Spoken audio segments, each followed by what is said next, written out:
회심하는 그런 이야기가 많이 있는데, 나오는 회심 중에서 가장 극적이고 또 그 회심의 과정을 아주 잘 기록한 그런 말씀이 우리 오늘 읽은 이 사울의 회심입니다. 그래서 이 말씀을 사울의 회심으로 이해하는 분들도 있고 또 사울의 소명으로 이해하는 분들도 있습니다. 어쨌든 사울이 회심을 하게 되고 또 사울이 예수 그리스도의 복음을 전파하는 소명을 받게 되는 그런 장면이죠. 회심 중에 이제 점진적인 그런 회심이 있습니다. 서서히 바뀌는 회심. 그런 회심은 어떤 회심이냐면, 여러분은 어떻게 회심하셨습니까? 갑자기 사울처럼 이렇게 변하셨습니까? 아니면 천천히 내가 언제 변했는지 나도 잘 기억도 안 나게 이렇게 변하셨습니까? 아마 제가 생각하건대 천천히 변하셨을 것 같아요. 여러분들은 사울처럼 그렇게 막 험하게 하지 않으셨을 것 같아요. 예수님 제자들이 다 그렇습니다. 예수님 제자들이 어부이지 않았습니까? 예수님 찾아오셔서 나를 따라라. 내가 너희를 사람을 낚는 어부 되게 하리라. 내가 너희를 변화시키겠다. 예수님이 그렇게 말씀하시니까 제자들이 예수님이 따라가기 시작합니다. 다 놓고 가잖아요. 다 놓고 갔다는 점에서 봤을 때 그들의 회심이라고 할 수 있습니다. 이전에는 어부였지만 이제는 어부로 살지 않고 내가 예수님의 제자로 살겠다. 이 결심이 섰습니다. 예수님 따라다니겠다. 이게 첫 번째 그 제자들의 변화된 모습이라 할 수 있습니다. 조금 더 시간이 지나면 처음부터 예수님이 하나님의 아들이시고 그리스도라고 고백했던 것은 아니죠, 제자들이. 근데 예수님을 계속 따라다니다 보니까 예수님이 이제 어떤 분인지를 알게 되는 겁니다. 이분은 그냥 회당에서 가르치는 랍비, 선생님이나 바리새인이나 서기관이나 이 시대의 그런 선생님들이 아니라, 그 중에 한 분이 아니라 완전히 이분은 다른 분이라. 그래서 예수님이 그러시죠. 너희는 도대체 나를 누구라고 생각하느냐? 내가 누구냐? 라고 했을 때 베드로가 빨리 대답했습니다. 주는 그리스도시요 살아계신 하나님의 아들이십니다. 그래서 주님은 그리스도시라. 이 고백은 정말 대단한 고백입니다. 주님이 정말 약속된 메시아이십니다. 주님이 구원자이십니다. 이거를 베드로의 입술로 고백했다. 그겁니다. 예수님이 그러시죠. 이거는 사람이 가르쳐 준 게 아니라 하나님이 너에게 가르쳐 주신 것이라. 그렇게 이야기를 하셨습니다. 그래서 여기까지 왔습니다. 예수님을 그리스도로 고백하는 단계까지 왔습니다. 근데 제자들이 그 다음 단계는 이제 나아가질 못해요. 그 다음 단계는 뭐였냐면 예수님이 죽으실 거라는 겁니다. 제자들이 생각하는 메시아는 나라를 구원하는 메시아예요. 나라를 구원하고 사람들을 살기 좋게 만들고 다 건져주는 메시아. 그런 메시아를 꿈꾸면서 주는 그리스도십니다 라는 고백을 한 것이죠. 근데 예수님은 계속 말씀하시기를 내가 이제 가서 죽을 거다라는 겁니다. 근데 이해가 거기까지 못 미치는 것이죠. 메시아가 죽으면 도대체 구원은 누가 하는 겁니까? 자연적인 질문 아닙니까? 그러니까 거기서 이해가 안 되는 겁니다. 더 나아가질 못해요. 근데 예루살렘에 호산나 호산나 환영을 받으면서 들어갔는데 진짜 예수님이 말씀하신 대로 십자가에 달려 죽으시는 걸 목격하게 됩니다. 예수님 말씀하신 대로 진짜 이루어지는 겁니다. 거기서부터는 이제 제자들이 다 도망가기 시작합니다. 내가 메시아라고 믿었는데, 난 다 버리고 따라다녔는데 도대체 이게 어떻게 된 건가? 근데 예수님의 말씀은 죽는다는 것에서 끝나는 게 아니었죠. 죽고 부활한다 였습니다. 죽고 부활한다. 그리고 나중에 그 부활하심의 모습을 보고서 제자들은 다 변하기 시작합니다. 이게 이제 제자들의 그 변화하는 단계입니다. 그리고 나중에 성령이 임하는 체험을 하게 되면서 완전한 증인들로 다 바뀌게 됐습니다. 이것이 제자들의 점진적인 변화라 할 수 있습니다. 이거는 시간이 오래 걸렸습니다. 예수님을 깨닫고 예수님이 진짜 나의 구원자이시고 예수님은 진짜 부활의 주님이시라는 것을 깨달아 가기까지 시간이 꽤 많이 걸렸습니다. 근데 오늘 나오는 이 사울이라고 하는 사람은 어떻습니까? 사울이라고 하는 사람은 그렇게 시간이 많이 걸리지 않았습니다. 다메섹에 가다가 예수님을 만납니다. 부활의 예수님을 만나고 그리고 바로 며칠 있다가 밖에 나가서 어떻게 했습니까? 예수님이 그리스도시다. 예수님이 하나님의 아들이시다. 여러분, 바울이 지금 고백하고 있지 않습니까? 예수님이 하나님의 아들이시다 라는 고백을 하게 됩니다. 그거를 밖에 나가서 막 외치는 거예요, 여러분. 그러니까 이 제자들에 비해서 사울은 아주 극적인 회심이라, 거기에 비하면 극적인 회심이라 이렇게 할 수 있습니다. 여러분, 나는 어떻게 변했습니까? 내 자신은 어떻게 변하셨습니까? 극적으로 변하셨습니까? 어느 날 나는 예수님을 모르고 살았는데 교회에 와서 은혜 받고 성령 체험하고 은사가 갑자기 임하게 되고, 예수님 살아계시구나, 하나님이 계시는구나, 그런 경험을 하시게 된 분들도 종종 있습니다. 길 가다가 교회가 갑자기 가고 싶어져 가지고 들어갔더니 부흥회를 하더라는 겁니다. 근데 거기서 완전히 회심하는 거죠. 그래서 회심의 과정은 사람마다 다 다릅니다. 나름대로 다 그 과정들이 있습니다. 중요한 건 뭐냐면 내가 회심하는 게 아니라 누가 나를 변화시키십니까? 예수님이 나를 변화시킨다는 겁니다. 예수님이 나를 찾아오신다는 겁니다. 그래서 우리의 이 회심의 과정들을 오늘 사울을 통해서 한번 비교해 볼 수가 있습니다. 예수님은 왜, 그러면 하나님은 왜 이 사울을 갑자기 이렇게 변화시키셨을까요, 여러분? 그건 궁금증 들지 않으세요? 아니, 사울도 그러면 그냥 천천히 변화시키시지 왜 이렇게 갑자기 변화시키셨을까요? 근데 그 이유는 보면 9장 1절에 보면 사울의 모습을 보면 알 수 있습니다. 여러분, 사울이 갑자기 안 변하면 어떻게 되겠습니까? 사울한테 시간을 많이 주면 어떻게 될까요? 얼마나 많은 해를 끼치겠습니까? 오늘 9장 1절 말씀 한번 같이 읽겠습니다. 시작. 사울이 주의 제자들에 대하여 여전히 위협과 살기가 등등하여 대제사장에 가서, 여러분, 사울이 얼마나 인생을 열심히 사는지 모릅니다. 그래서 시키지도 않는데 자기가 대제사장을 찾아가는 겁니다. 찾아가서 대제사장님, 이 예수 믿는 사람들 이대로 두면 되겠습니까? 제가 다 잡아드리겠습니다. 제게 전권을 주십시오. 제가 저 다메섹에 가면 지금 예수 믿는 사람들 거기 다 피해가 있다고 하는데 회당마다 돌아다니면서 제가 다 잡아오겠습니다. 이런 공문서를 달라는 겁니다. 그 대제사장이 얼마나 반가웠겠어요. 그걸 받아가지고 다메섹으로 가는 겁니다. 여러분, 핍박이, 이 박해가 예루살렘을 중심으로 있었는데 이제는 이 팔레스타인을 지나서 저 다메섹은 한참 북쪽이거든요. 수리아의 아주 국제적인 도시예요. 당시에 로마의 아주 대표적인 도시입니다. 근데 큰 도시인데 거기 가면 유대인들이 많이 있었거든요. 근데 거기로 많이 도망을 갔습니다. 많이 이제 피신을 간 거죠. 근데 거기 가서 제가 잡아오겠습니다. 이런 열심을 냅니다. 여러분, 사울이 왜 이렇게 열심히 살까요? 우리가 한번 말씀을 잠깐 보겠습니다. 한번 자막을 한번 보여주십시오. 사도행전 23장 6절 말씀에 보면 이런 말씀이 있어요. 우리 줄친대만 한번 읽어볼까요? 시작. 나는 바리새인이요 또 바리새인의 아들이라 그랬습니다. 사울은 어떤 사람이냐면 자기 자신을 규정하기를, 정체성을 어디다 두고 있냐면 나는 아주 바리새인이고 내 아버지도 바리새인이셨고 나는 바리새인의 아들이라는 그 자부심이 있습니다. 다음 구절 한번 볼게요. 갈라디아서 1장 14절이죠. 같이 한번 읽겠습니다. 시작. 내 조상의 전통에 대하여 더욱 열심히 있었으나, 자기가 얼마나 열심히 있었는지 얘기해 주고 있습니다. 뭐에 대해서요?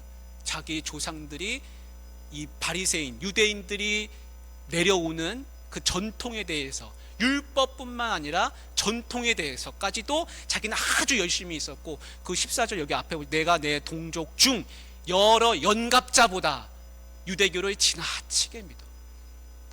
그러니까 얼마나 사울은 철저한 바리새인으로 어렸을 때부터, 아버지로부터 아주 어릴 때부터, 그래서 8일 만에 할례를 받았다 그랬잖아요.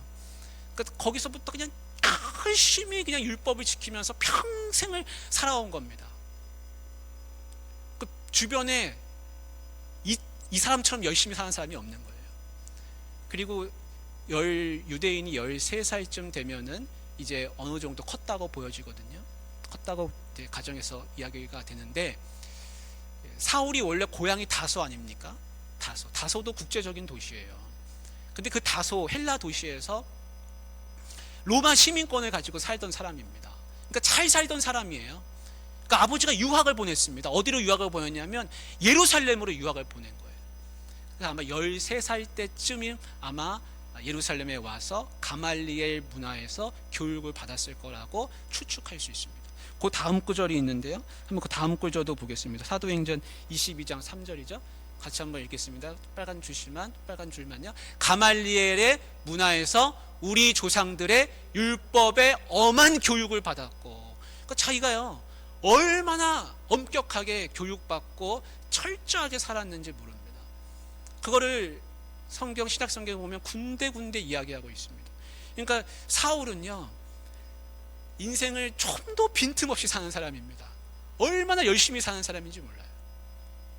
근데 그렇게 열심히 사는 사람인데 뭐가 잘못됐습니까? 열심은 있는데 하나님 보시기에는 방향이 하나도 맞지 않습니다. 여러분, 바리새인들이 예수님하고 얼마나 많이 부딪혔습니까? 근데 그 바리새인들이 사실은 뭐가 부족한 사람들이 아니거든요. 여러분, 바리새인은 그 당시에 존경받는 사람들이에요. 바리새인은 어디 가서 다 선생님으로 불리는 사람들입니다. 다 존경받고 학식 있고 지혜가 많은 사람들인데 예수님하고 그렇게 부딪히게 됩니다. 근데 예수님하고 부딪히는 건 뭐냐면 그 율법의 형식적인 면이거든요. 바리새인들이 뭐가 다 잘못된 게 아니라 그 율법의 형식적인 면이 잘못되어 있는데, 이 바리새인 중에 바리새인이라고 자부하는 이 사울의 모습이 하나님 보시기에는 어떠하냐면 열심히 살긴 사는데 하나님이 원하시는 방향하고 정반대로 가는 겁니다. 그러니까 자기는 열심히 사서 피곤한 인생을 살아요. 힘든 인생을 살아요. 자기 나름대로는 열심히 살아요. 근데 열매가 있습니까? 하나님 보시기에 열매가 있습니까? 자기 자신은 가말리엘 문화에서 열심히 공부해가지고 대단한 업적을 쌓은 것 같지만 하나님 보시기에는 하나 열매가 없는 겁니다. 열매 없다는 게 뭘로 증명되고 있습니까? 다메섹에 가서 사람 잡아오려고 하지 않습니까? 사람 죽이는데 앞장선 사람입니다. 열매가 없는 거예요. 여러분, 성경에 보면 열심히 사는 사람 같은데 열매 없는 사람들 이야기가 조금 있습니다. 그게 누구 이야기냐면 전도서 4장 8절에 보면, 제가 읽어드릴게요. 어떤 한 남자가 있어요. 근데 이 남자는요 자식도 없고 형제도 없이 혼자 살아요. 근데 이 사람이 얼마나 열심히 사는지 전도서 4장 8절에 설명해 보면 이렇습니다. 제가 세 번역으로 읽어드릴게요. 그러나 그는 쉬지도 않고 일만 하며 산다. 그렇게 해서 모은 재산도 그의 눈에는 차지 않는다. 얼마나 열심히 사는지, 가족도 없고 형제도 없고 다 남몰라라 하고 혼자 열심히 사는 겁니다. 그 재산도 많이 모으는데 그 재산도 눈에 다 안 차요. 그러니까 얼마나 더 열심히 살겠습니까? 근데 성경이 하는 말이 이렇습니다. 근데 그가 이렇게 이야기한다는 겁니다. 그러면서도 그는 가끔 어찌하여 나는 즐기지도 못하고 사는가? 도대체 내가 누구 때문에 이 수고를 하는가? 그러면서 열심히 산다는 겁니다. 나는 도대체 이걸 누리지도 못하고 쌓아놓기만 하고 주변에 사람들은 없고 대단하고 열심히 사는 것 같은데 도대체 내가 뭐 때문에 이렇게 열심히 살지? 돌아보니까 내가 뭐 때문에 열심히 살았는지 모르더라는 겁니다. 그래서 그 사람이 그런다는 겁니다. 도대체 내가 누구 때문에 이 수고를 하는가? 그러면서 전도서가 하는 말씀이 그런 거예요. 그의 수고도 헛되고 부질없는 일이다. 여러분, 세상에 이런 사람 많지 않습니까? 열심히 살았는데 나중에 보니까 뒤돌아봤을 때 아무것도 없는 겁니다. 제가 예전에 이제 들은 이야기인데, 어떤 분이 미국에 가서 열심히 공부했대요. 열심히 공부해가지고 박사를 받은 거예요. 박사. 근데 박사를 받고 얼마 있다 돌아가셨대요. 너무 안타깝지 않습니까? 너무 열심히 해가지고 박사를 받긴 받았는데 너무 많은 스트레스와 그 과정 가운데 병이 쌓여가지고 그만 돌아가셨다는 겁니다. 한국으로 돌아오지 못하고. 예수님이 하셨던 말씀 중에 이런 말씀이 있어요. 어떤 부자가 많은 소출을 거뒀다는 겁니다. 그리고 자기 곳간에 그 소출을 막 쌓기 시작했습니다. 근데 나중에는 더 쌓을 데가 없는 겁니다. 그래가지고 무슨 생각을 했냐면, 내가 이 곳간을 헐고 다시 지어야겠다. 그래가지고 더 큰 곳간을 만들어가지고 거기다 더 많이 쌓아야겠다. 그러면서 자기 영혼한테는, 내 영혼아 이제 편히 먹고 쉬자, 그랬다는 겁니다. 예수님이 하시는 말씀이 뭡니까? 오늘 밤 하나님이 이 사람의 영혼을 데려가면 그의 것이 누구 것이 되겠느냐. 하나 자기는 누리지도 못하고. 여러분, 열심히 산다는 게 좋지요, 필요하지요. 근데 열심히 사는 것뿐만이 아니라 내가 왜 열심히 사는지, 뭐 때문에 열심히 사는지, 누구하고 뭐 하려고, 무슨 목적이 있어야 되는 거 아닙니까? 그래서 예수님 말씀이 그랬잖아요. 자기 자신한테는 부요하고 하나님한테는 부요하지 못한 사람이 이와 같다 그랬습니다. 그러니까 하나님 영광을 위해서 열심히 사는 게 아니라 그냥 자기 자신을 위해서 배불리 먹으려고, 소고기 많이 먹으려고 열심히 살았다 이겁니다. 그런 사람은 어떻게 된다는 겁니까? 그 인생 의미가 없다는 겁니다. 사울의 인생이 딱 이와 같습니다. 바리새인 중에 바리새인으로 태어나가지고 평생을 열심히 살았는데 나중에는 사람 잡아 죽이는 사람이 됐다 이겁니다. 그러니까 완전히 하나님의 말씀하고는 거리가 먼 사람이 된 거죠. 여러분, 하나님의 말씀은 생명을 살리는 말씀이에요.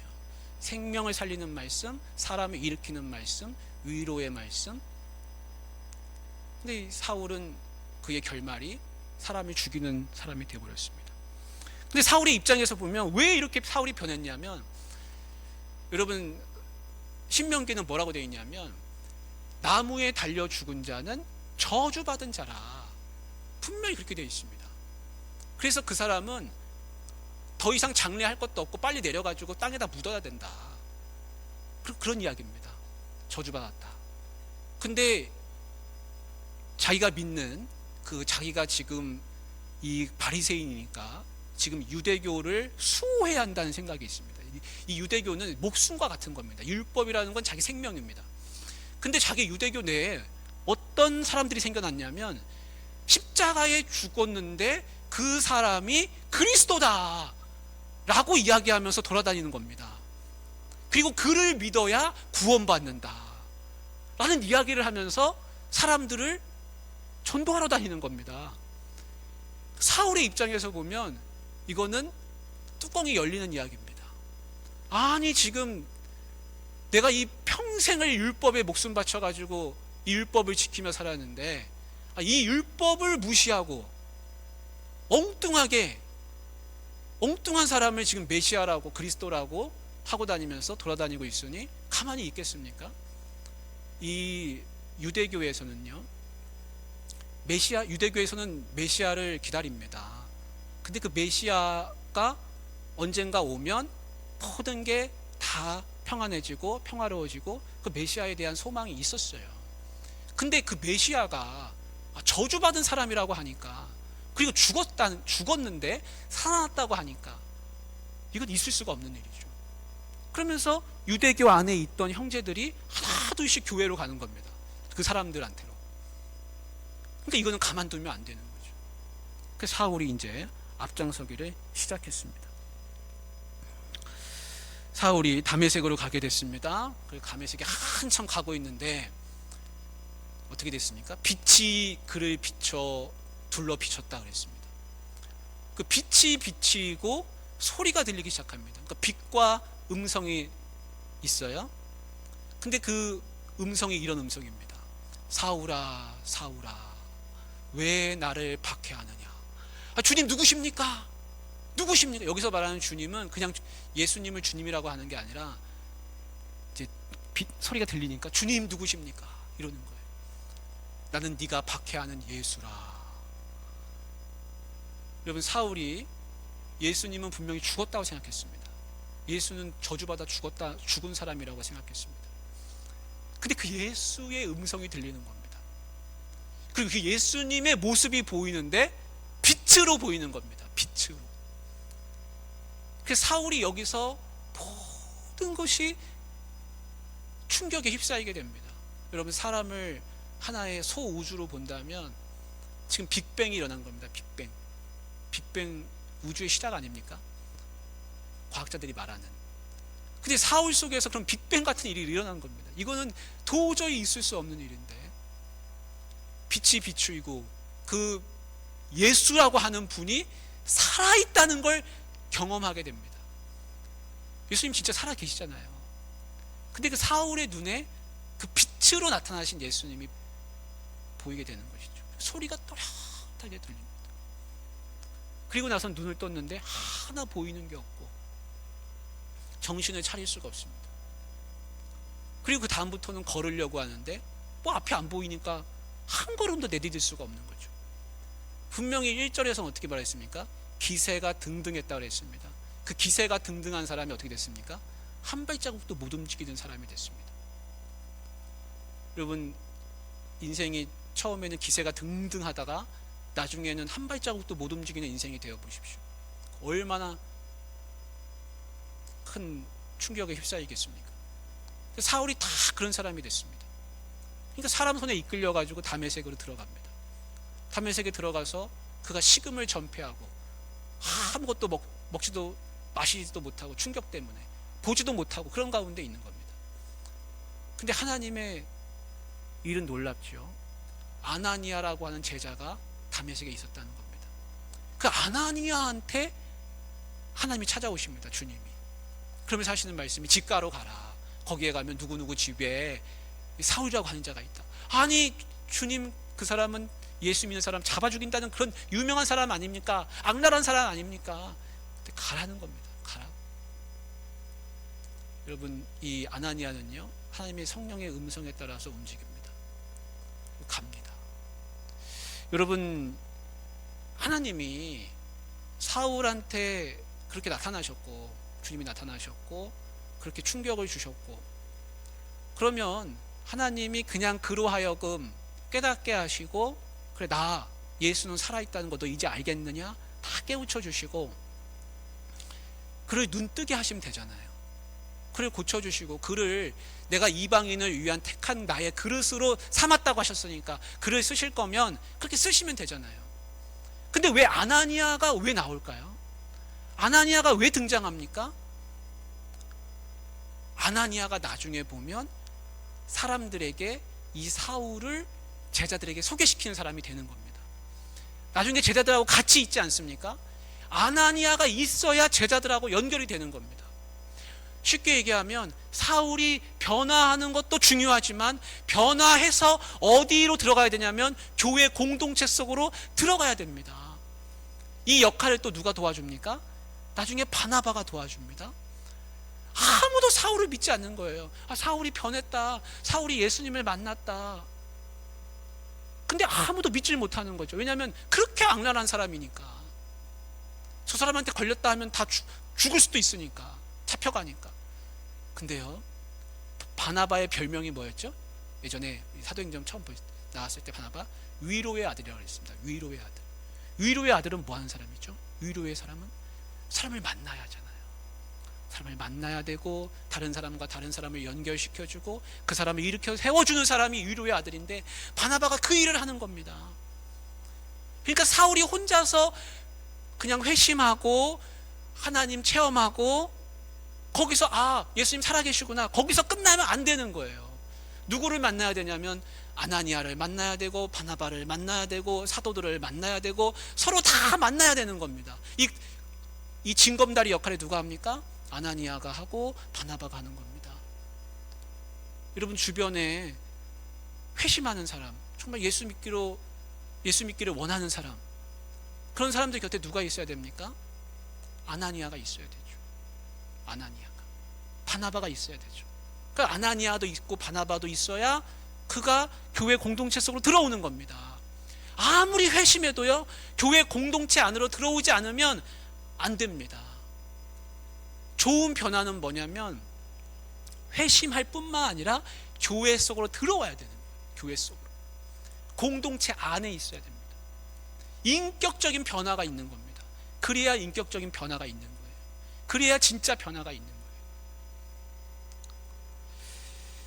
사울이 이제 눈을 뜨게 됐습니다. 눈을 뜨게 되고 그 기도하는 중이었잖아요. 기도하는 중에 아나니아가 찾아와서 안수를 했습니다. 여러분, 이 당시에는 사도들만 안수한 게 아니었어요. 예수님 믿는 사람들은 다 서로 기도해 줬습니다. 손 얹고 기도해 주고 그 눈을 떴습니다. 그리고 아나니아가 그를 이제 소개하기 시작합니다.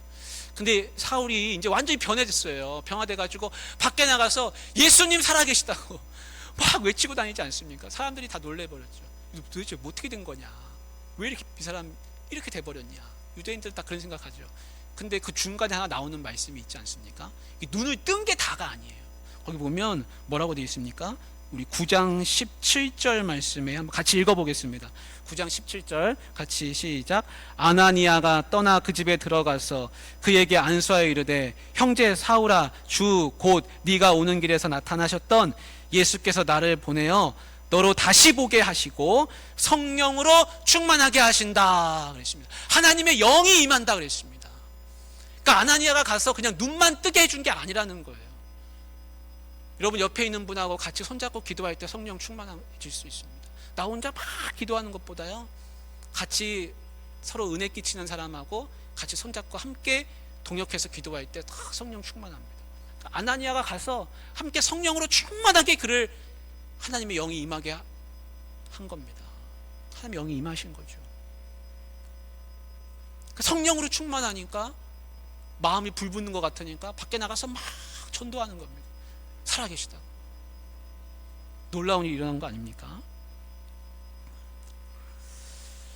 이제 사람들이 다 사울을 죽이려고 그럽니다. 저거 사울 가만두면 안 되겠다. 유대인들이요. 저 사울 저렇게 우리 사람이었는데, 우리 사람인데 밖에 나가서 저러고 있으니까. 근데 이걸 누가 살려줍니까? 교회 공동체가 다 보호해주는 겁니다. 사울을 보호해주고 지켜주고, 나중에 어디로 보냅니까? 다소로, 사울의 고향으로 다 갈 수 있도록 다 보내주고, 나중에 이제 사울은 사실은 이제 아라비아로 갔죠. 아라비아로 가서 이제 전도도 하고, 그 긴 시간이 있습니다. 사도행전에서는 지금 여기 이번 구절에서 나오지 않았지만, 사울이 도대체 내가 만난 예수님이 누구신가에 대해서 깊이 고민하며 그걸 탐구하는 그 과정들이 있어요. 우리가 그거는 지금 여기 나오지 않지만, 어쨌든 다소로 가서 이제 안전한 곳에서 사울은 믿음 신앙 생활을 하게 되고, 그리고 교회는 어떻게 된다 그랬습니까? 오늘 마지막 절 31절 한번 같이 읽겠습니다. 시작. 그리하여 온 유대와 갈릴리와 사마리아 교회가 평안하여 든든히 서가고 주를 경외함과 성령의 위로로 진행하여 수가 더 많아지니라. 아멘. 그래서 하나님께서 이 가장 교회를 핍박하던 사람, 이 사람을 가장 하나님의 택한 그릇으로 변화시키는 겁니다. 그래서 하나님의 전도자로 삼아서 온 세상에 복음을 전하는 사람으로 삼았는데요. 여러분, 사울이 가장 예수님 안 믿을 것 같은 사람 아닙니까? 근데 하나님이 그 사람을 변화시키는 겁니다. 그러니까 하나님이 못 변화시킬 사람이 없는 겁니다. 그 증거가 뭡니까? 내가 변한 거 아닙니까? 내가 이렇게 변했구나. 내가 왜 이렇게 수요일도 와서 여기서 예배드리고 있지? 수요일날 집에서 TV 보고 소파에 누워 있어야 되는데 내가 변한 거 아닙니까? 내가 성령 충만한 거 증거 아닙니까? 내가 기도하는 거 아닙니까? 내가 새벽에 자야 되는데 왜 새벽 기도가 하고 싶지? 이러고 나와서 새벽 기도 하는 거죠. 그래서 내가 가장 안 변할 것 같은 사람인데 결국 내가 변했습니다. 그러니까 내 주변에 저 사람은 진짜 하나님이 저 사람 어떻게 변화시킬까 궁금해하는 사람들 있잖아요. 저 사람은 마지막에 어떻게 변할까? 그런 사람들 가끔씩 있습니다. 끝이 어떨 것 같은 사람. 근데 하나님이 내가 생각하기엔 저 사람 안 변할 것 같지만 변화시키는 겁니다. 그걸 믿어야 돼요. 하나님 변화시킬 것이다. 하나님이 나를 변화시키고 우리 주변을 변화시키는 줄 믿습니다. 우리 오포중앙교회가 오늘 말씀처럼 든든히 세워져가는 교회가 되기를 주님의 이름으로 축복합니다. 우리 같이 좀 기도하면 좋겠습니다.